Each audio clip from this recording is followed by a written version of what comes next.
부산 남교회 TV 월요일과 화요일은 우리가 신약의 맥, 그래서 신약을 이해하기 위한 전체적인 맥락들을 같이 살펴보고 있습니다. 오늘은 신약 시대의 여러 가지 정치적인 상황들과 또 왕들, 이런 사람들을 이해하기 위해서 오늘은 특별히 우리가 헤롯과 로마 왕, 그 전에 우리가 이제 역사의 이제 그 신약 시대와 또 구약 시대의 중간에 있는 역사인 이 중간기의 역사를 한번 대략적으로 살펴보려고 합니다. 자, 우리가 이제 성경의 역사를 쭉 살펴보시면 성경에서 우리가 연도를 그래도 이제 좀 대략적으로 알 수 있는 것이 BC 2000년부터다 우리가 얘기를 합니다. 이때 어느 시대냐면 아브라함 시대입니다. 그리고 구약의 역사가 마무리되는 것이 성경에서는 이제 말라기지 않습니까? 마지막 책이. 이게 이제 느헤미야서는 13장의 이야기이고, 그리고 이때가 몇 년쯤이냐면 BC 한 430년쯤이다 이렇게 이야기를 합니다. 그리고 우리가 다시 신약으로 오면 신약의 성경에서 우리가 요한, 세례 요한과 예수님의 이야기의 시작이 BC 3년쯤이다 이렇게 이야기를 하죠. 그래서 성경에는 지금 약 우리가 아브라함부터 시작해서 말라기까지의 이야기들, 이스라엘 백성들이 포로로 돌아온 그런 이야기까지, 그래서 돌아와서 성전을 재건하는 이야기까지의 약 2000년의 역사들이, 이제 1500년에서 2000년의 역사들이 성경에 이제 기록이 되어져 있습니다. 자, 그러고 난 다음에 다시 예수님의 이야기로 가기까지 약 400년 정도의 기간 동안의 역사는 성경에는 나타나 있지 않다. 그리고 이 기간을 우리가 중간기다 이렇게 우리가 이야기를 합니다. 자, 그런데 이 중간기의 역사를 우리가 바로 알아야지만이 이 다음 시대인 신약 시대의 이야기들을 알 수가 있습니다. 그래서 우리는 이 중간기의 역사, 또 그 중간기의 어떤 왕들의 이야기들, 또 그 주변의 상황들을 우리가 살펴봐야지만이 신약의 역사를, 또 신약의 여러 가지 배경들을 이해하는데 도움이 되어집니다. 자, 우리는 성경에 보통은 이 400년의 역사가 없다 그렇게 이야기를 하지만 실제로 우리는 이 기간 동안 역사를 볼 수 있는 책들이 있습니다. 먼저 이제 다니엘서입니다. 다니엘서를 통해서 우리가 거진 BC 한 160년 경까지의 역사를, 대략적인 것들을 우리가 볼 수가 있습니다. 두 번째 책은 마카비서라는 것입니다. 자, 마카비서라는 것은 우리는 그걸 성경으로 인정하고 있지 않습니다. 그렇지만 가톨릭과 정교회에서는 이 책을 이제 정경으로 인정하고 있습니다. 우리는 이 책을 이제 외경이다. 그래서 우리가 성경을 이해하는데 도움을 줄 수 있는 책이다. 그렇게 이해를 하고 이 책을 참고를 하고 있습니다. 그래서 거진 이제 BC 160년부터 시작해서 BC 한 65년까지 약 100년 정도의 기록들을 우리가 이 마카비서를 통해서 알 수가 있습니다. 그래서 이스라엘 역사들을 우리가 이 책들을 통해서 이 중간기의 역사를 살펴볼 수 있는 것이지요.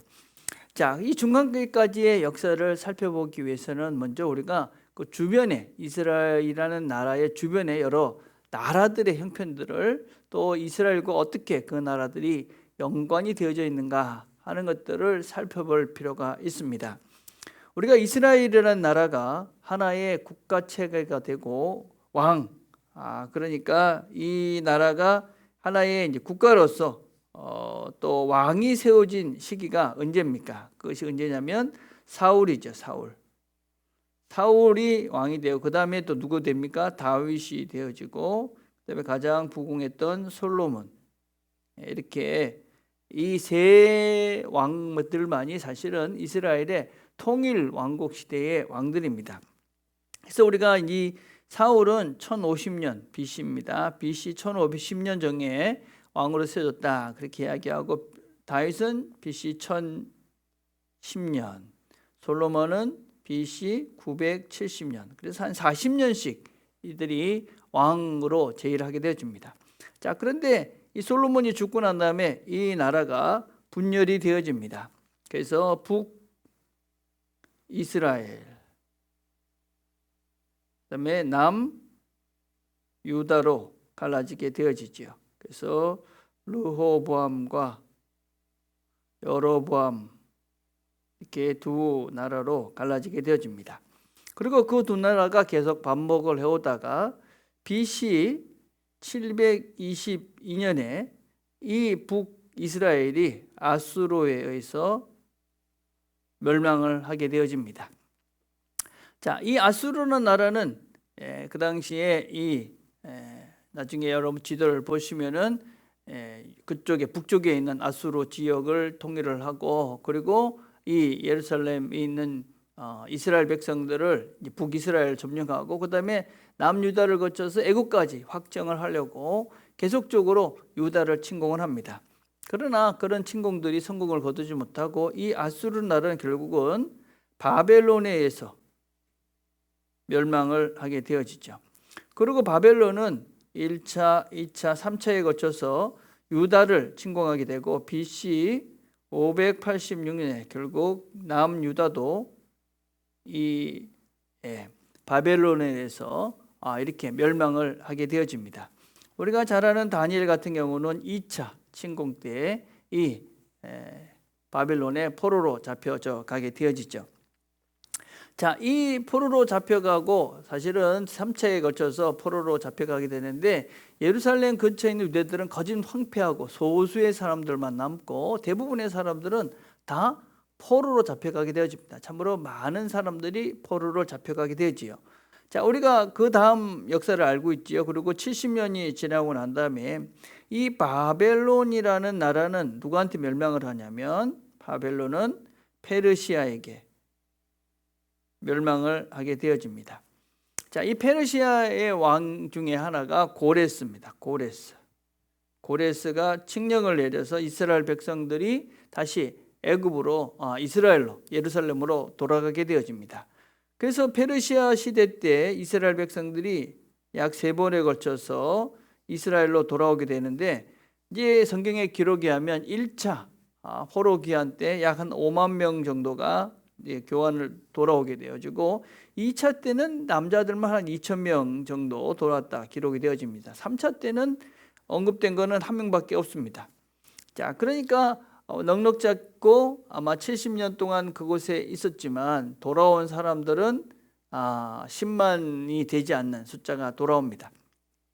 자, 그래서 이 페르시아가 점령을 하고 난 다음에, 페르시아는 지도를 보시면 상당히 큰 땅에 아주 넓게 나라를, 이 제국을 건설하게 되어지는데, 그 제국을 건설하면서 이스라엘 백성들이 이 페르시아 전역에 흩어져서 살게 되어집니다.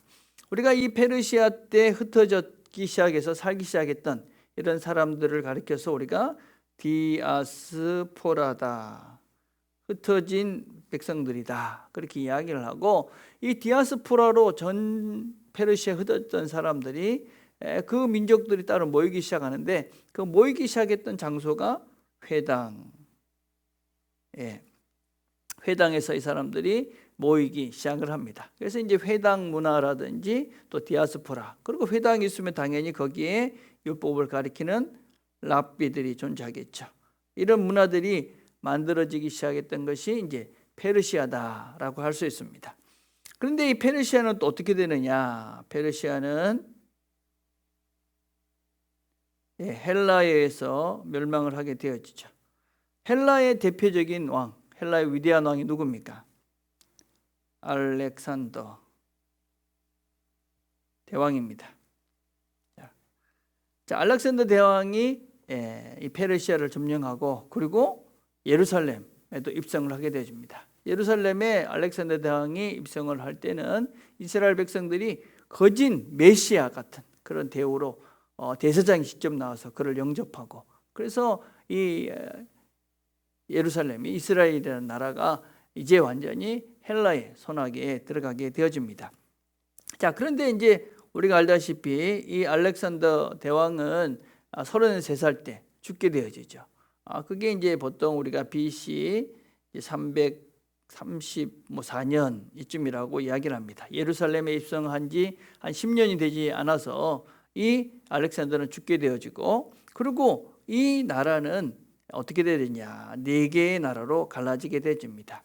그래서 우리가 이제 블로토미,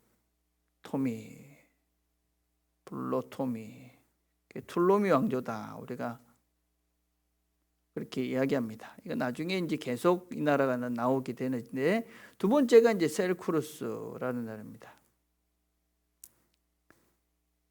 셀쿠루스 이름들이 참 특이합니다, 그죠? 그리고 루시마커스, 안티노코스 뭐 이런 왕자들이 나오는데, 그 나라들은 우리가 굳이 알지 않으셔도 됩니다. 그래서 두 나라를 알아야 되는데, 이게 툴로미 왕조와 셀쿠루스,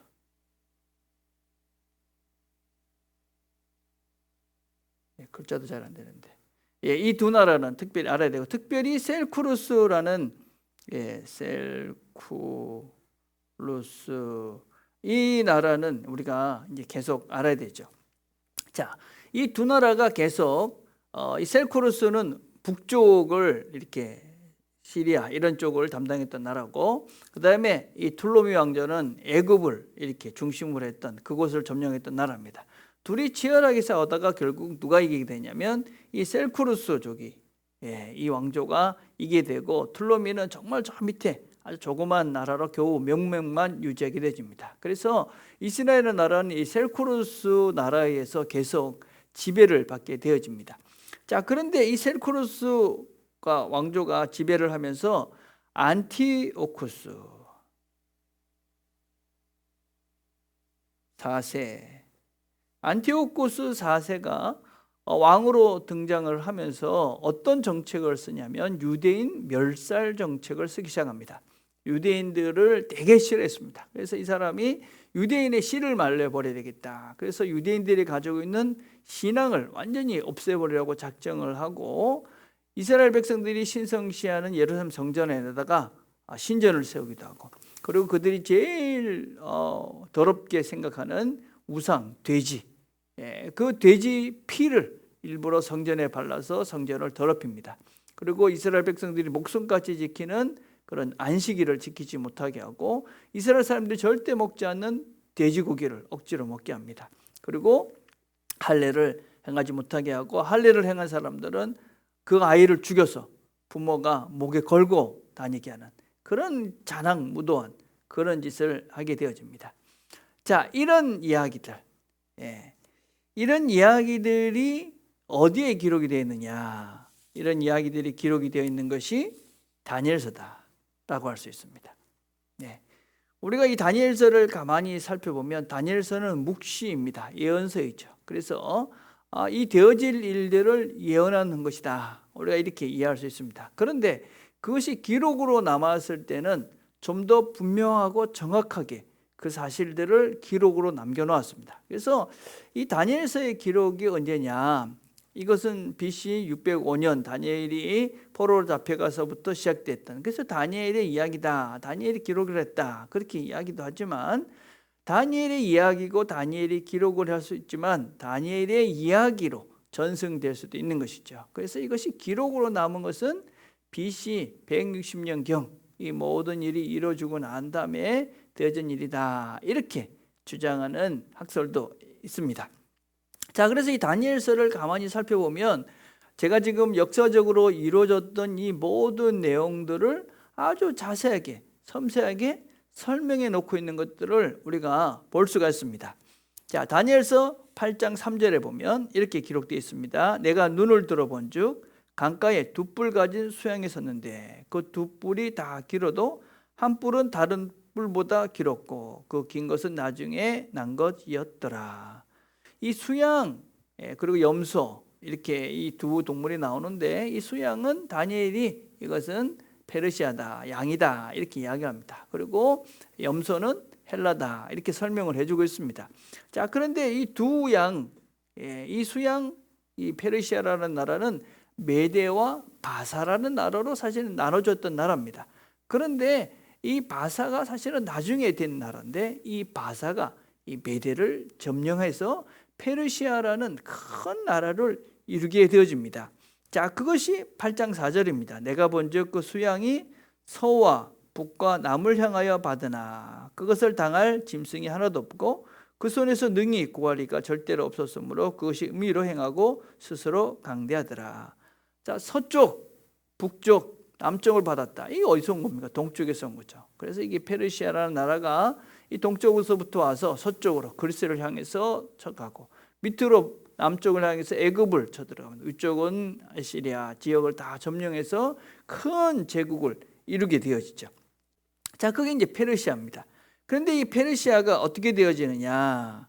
우리가 5절 다니엘서 8장 5절에 보면 내가 생각할 때에 한 수염소가 서편으로부터 와서 서편에서부터 왔다는 게 중요하죠. 그죠? 서편에서부터 와서 온 전면에 두루 다니되 땅에 닿지 아니하며 그 염소 두 눈 사이에는 현저한 뿔이 있더라. 수염소가 어디서부터 옵니까? 서쪽에서 오는 것이죠. 서쪽이 어디입니까? 그리스입니다. 헬라를 말하는 것이죠. 그리고 그 두 눈 사이에 있는 현저한 뿔, 그게 누구냐면 알렉산더 대왕입니다. 자, 그래서 이 헬라가 이 알렉산더가 와서 어떻게 합니까? 자, 8장 6절 7절을 보니까 그것이 두 뿔 가진 수양 곧 내가 본 강가에 있던 양에게로 나아가되 분노와 힘으로 그것에게로 달려가더니 양이 페르시아죠. 내가 본즉 그것이 수양에게로 가까이 나아가서는 더욱 성내요. 그 수양을 땅에 엎드리고 짓밟았으나 능히 수양을 그 손에서 벗어날 리가 없었더라. 자, 그래서 헬라가 어떻게 되느냐? 헬라가 알렉산더가 페르시아를 다 점령하고 그리고 그 나라를 차지하게 되어집니다. 자, 그런데 또 어떻게 되냐? 8장 8절에 보니까 수염소가 헬라를 말하죠. 스스로 심히 강대해 가더니 강성할 때에 그 큰 뿔이 꺾이고 그 대신 현저한 뿔 넷이 하늘 사방을 향하여 났더라. 자, 헬라가 막 광성해서 지금 막 힘을 얻을 때에 어떻게 되느냐? 이 알렉산더가 죽게 되어집니다. 그래서 큰 뿔이 꺾이죠. 그 대신에 현저한 뿔 넷이 하늘 사방을 향하여 났다. 그래서 이 헬라라는 나라가 4개의 나라로 갈라졌다 그랬습니다. 그죠? 그래서 툴레미 왕조, 그다음에 셀쿠로스 왕조, 리시마코스 왕조, 안티노코스 왕조 이렇게 4개로 나라로 갈라집니다. 자, 그런데 그 다음에 또 어떻게 되어 있느냐? 8장 9절과 10절에 오면 그중 한 뿔에서 또 작은 뿔 하나가 나서 남편과 동편과 또 영화로운 땅을 향하여 힘이 커지더니 그것이 하늘 군대에 미칠 만큼 커져서 그 군대와 별 중에 몇을 땅에 떨어뜨리고 그것을 짓밟고, 자, 그 중에 한 뿔이 이 모든 것들을 짓밟고 통일하게 된다. 그래서 이 모든 4개의 나라들 중에 결국 두 나라가 싸우다가 결국은 어떻게 되느냐면은 이 셀쿠로스 왕조가 힘을 잡고 그리고 그 나라가 이 염소의 나라 헬라를 정복하게 된다 그 얘기입니다. 자, 그런데 이제 11절부터 보면 또 스스로 높아져서 군대의 주제를 대적하며 그에게 매일 드리는 제사를 제하여 버렸고 그의 성소를 헐었으며 범죄함을 인하여 백성과 매일 드리는 제사가 그것으로 붙임 바 되었고 그것이 또 진리를 땅에 던지며 자유를 행하여 형통하였더라. 자, 셀쿠로스 왕조 중에 한 왕인 이 안티오쿠스 4세가 제사를 제하고, 그러니까 성전에서 제사를 드리지 못하게 하고 그리고 거기에 더럽히고 이런 것들을 다 이야기를 하고 있습니다. 자, 그래서 이제 다니엘서 9장 이렇게 보시면 거기에 이 페르시아가 이 헬라에 어떻게 멸망하는가 하는 것들을 조금 더 자세하게 설명하고 있고 11장에 가면 이 두 왕조, 그러니까 셀쿠로스 왕조와 툴루미 왕조 이 두 왕조 사이에 있었던 여러 전쟁들, 역사적으로 보면 5번에 걸친 치열한 전쟁이 있었고 또 그중에 정략 결혼을 하는 경우도 있었고 또 서로가 속이면서 문서적인 그런 거짓말로 서로를 위약했던 그런 내용들이 역사적 기록 가운데 있는데 그런 모든 내용들이 11장을 보면 우리가 그 내용들이 기록되어 있던 것들을 볼 수 있고 또 11장 말미에 가면 안티오쿠스 4세가 이스라엘 백성들에게 어떠한 일을 했는가 하는 것들을 또한 볼 수가 있습니다. 자, 그래서 이 역사들 속에서 이제 BC 이 안티오쿠스 왕이라는 사람이 BC 160년 경까지 이제 왕이 되어집니다. 자, 그런데 어떤 일이 그 가운데 있게 되어지냐면 안티오쿠스 4세가 모덴이라는 마을에 관리를 보내가지고 거기에 모든 제사를 폐하고 그 대신에 자기들이 섬기는 그 우상을 섬기고 우상에게 절하라, 그런 명령을 내리게 되어집니다. 근데 그 성에, 이 모덴이라는 동네에 있던 한 제사장이 누구냐면 마따디아입니다. 여러분들이 가지고 있는 교재에 보시면 우리가 참고 마따디아, 마카비 왕조 이렇게 되어 있습니다. 마따디아, 마카기, 하스모니아 왕조, 이게 다 똑같은 말인데 거기에 마따디아라는 사람이 등장을 하죠. 메뉴에. 이 마따디아가 그 관리들을 다 죽여버리고, 특별히 그 당시에 이 헬라의 문화를 받아들이면서 그 제사를 돕던 유대인들도 다 죽여버리고, 그리고 산으로 도망을 치게 됩니다. 그리고 그때부터 본격적인 독립운동을 시작을 하게 되어집니다. 자, 그런데 이 독립운동을 시작을 했지만 이 사람이 힘이 없죠. 그래서 이 사람이 결국 전투에서 지게 되어져요. 지게 되고 죽게 되어집니다. 근데 이 마따디아를 도왔던 사람들은 어떤 사람이냐 하면, 이 이스라엘에 나중에 이제 설명을 좀 더 자세하겠지만 이 헬라 문화가 들어왔을 때 두 세력이 있었어요. 두 세력이, 하나는 헬라 문화를 받아들이자, 하나는 안 된다 하는 그런 두 세력이 있었는데, 이 자신들이 헬라 문화를 받아들이지 말고 자신의 정체성을 지켜야 된다라고 주장했던 사람들이 있었는데, 그런 무리들을 우리가 하시딤이라고 부릅니다. 그 하시딤이 이 마따디아를 도와서 독립운동을 하게 되어집니다. 그런데 전쟁에서 죽고 난 다음에 그 다음에 다시 그 아버지의 그 일을 물려받은 사람이 누구냐면 마카비라는 사람입니다. 여러분 핸드아웃 보면 밑에 유다 마카비 이렇게 되어 있죠. 유다 마카비가 이 아버지의 그 죽고 난 다음에 그 독립운동의 그 군사들을 물려받아가지고 계속 전쟁을 치른데, 이 마카비라는 사람이 아주 탁월한 전쟁을 잘하는 사람이었습니다. 마카비라는 뜻은 망치라는 뜻인데, 게릴라전을 펴면서 이 셀쿠로스 쪽 왕족을 많이 괴롭히게 되죠. 근데 그 당시에 그렇게 이 유다가, 마카비가 독립전쟁을 할 때 안티오쿠스 4세가 북쪽에서부터 쳐들어오는 로마가 그때 막 왕성하게 성장하기 시작하는데 그 전투에 나가서 죽게 되어집니다. 그리고 그 아들이 왕위를 얻게 되어지는데 그 아들은 어린 나이에 왕위를 얻게 되어집니다. 그래서 이제 이스라엘에 겨진 신경을 쓰지 못하고 그 틈을 타서 유다가 전쟁을 일으키고, 그리고 독립전쟁을 일으키고, 그리고 예루살렘을 침략해서, 그리고 예루살렘을 정복하게 되어집니다. 그래서 예루살렘에 들어와 가지고 이 예루살렘을 깨끗하게 하게 되어지는데, 이게 BC, 아주 중요한 해 중에 하나인데 164년에 이스라엘을 깨끗하게 정결하게, 그러니까 그 있었던 성전 우상들을 다 몰아내고, 그리고 그 성전에 있었던 벽에 있었던 그 모든 돼지띠를 깨끗하게 만들고, 그리고 성전을 깨끗하게 만듭니다. 이걸 우리가 수전절이다, 우리가 성경에 나오는 절기죠. 성전을 깨끗하게 한 절기다, 그런 뜻입니다.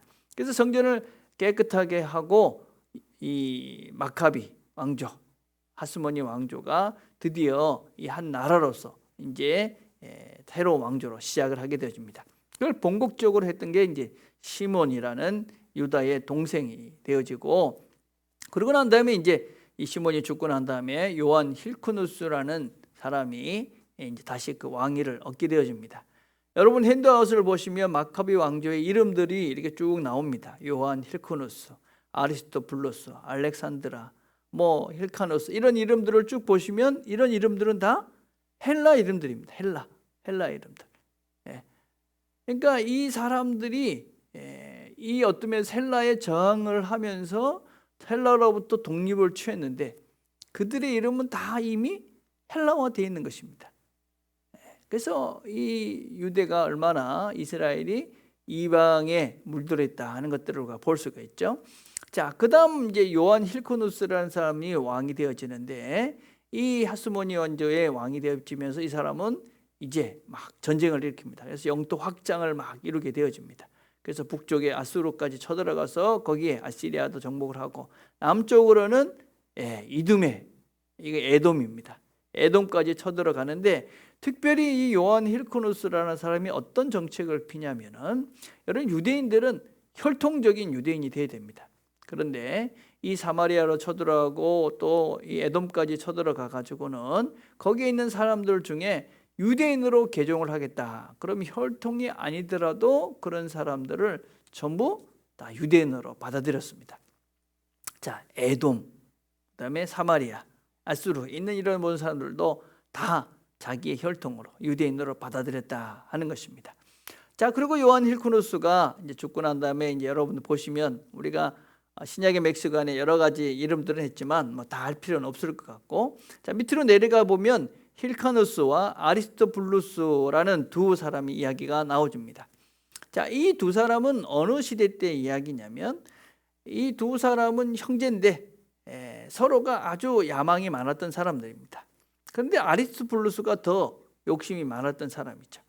자, 그런데 이 시대가 어떤 시대냐면 로마가 막 힘이 세지고, 그리고 로마가 힘을 내서 이 모든 나라들을 막 정복해 갈 때입니다. 그 대표적인 그 장군 이름이 뭐냐면 우리가 잘 아는 폼페이우스입니다. 우리가 이제 내일은 이제 로마 황제의 이야기를 하면서 그 앞에 있는 율리우스 시저나 아우구스투스에 대한 이야기도 잠깐 이렇게 언급을 하려고 합니다. 이 폼페이우스가 이제 이 로마의 장군으로 이 애굽을 침공하고 이스라엘을 이렇게 정복하게 되어지는데, 이 힐카누스와 아리스토블루스가 두 명 다 이 폼페이우스에게 가서 우리나라를 다스려 달라, 그렇게 이야기를 하는데, 이 일에 있어서 적극적으로 이 아리스토블루스를 도왔던 사람이 누구냐면 안티파테르라는 사람입니다. 안티파테르. 이제 우리가 나중에 이제 이건 또 얘기를 더 해야 되는데, 안티파테르가 누구냐 하면 이 사람이 바로 헤롯 대왕의 아버지입니다. 자, 그래서 이 안티파테르가 아리스토블루스가 이 예루살렘에 들어와서 폼페이우스가 이 예루살렘에 들어와서 이 나라를 점령하는데 아주 절대적인 힘을 발휘하게 되어지고, 그리고 폼페이우스가 예루살렘에 들어와 가지고 이 점령을 하고 난 다음에 그러고 난 다음에 이제 하스모니 왕조는 끝나는 것이고, 그 예루살렘을 중심으로 했던 이 유다의 이 나라를 맡기는데 누구한테 맡기느냐 하면 바로 안티파테르, 이 사람에게 총독으로 맡기게 되어집니다. 자, 그러고 난 다음에 그의 아들인 헤롯이 나중에 이제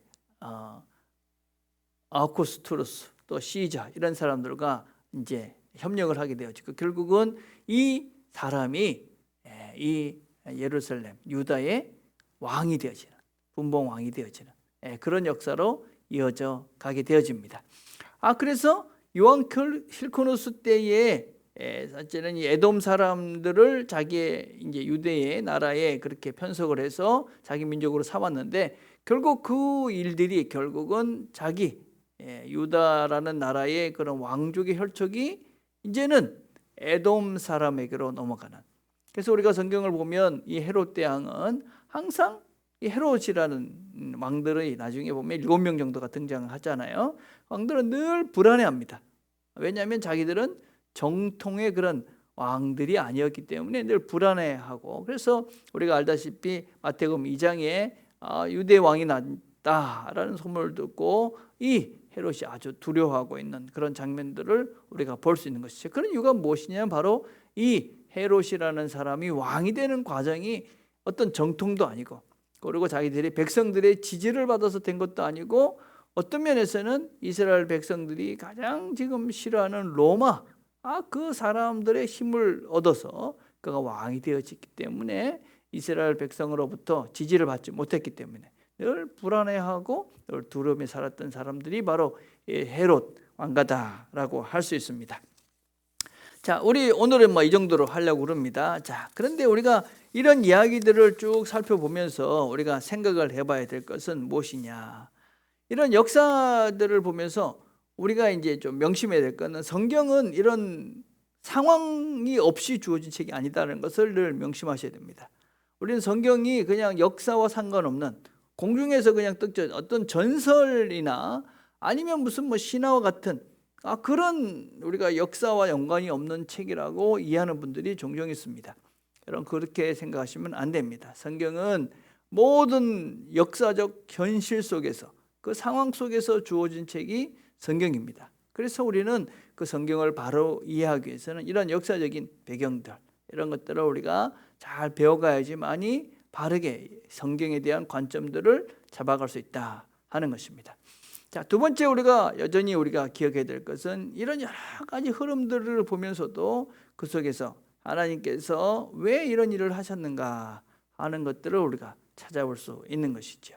이런 얘기들은 우리가 내일 좀 더 헤롯과의 이야기 그리고 로마 황제의 이야기를 해가면서 조금 더 자세한 내용들을 살펴보도록 하겠습니다.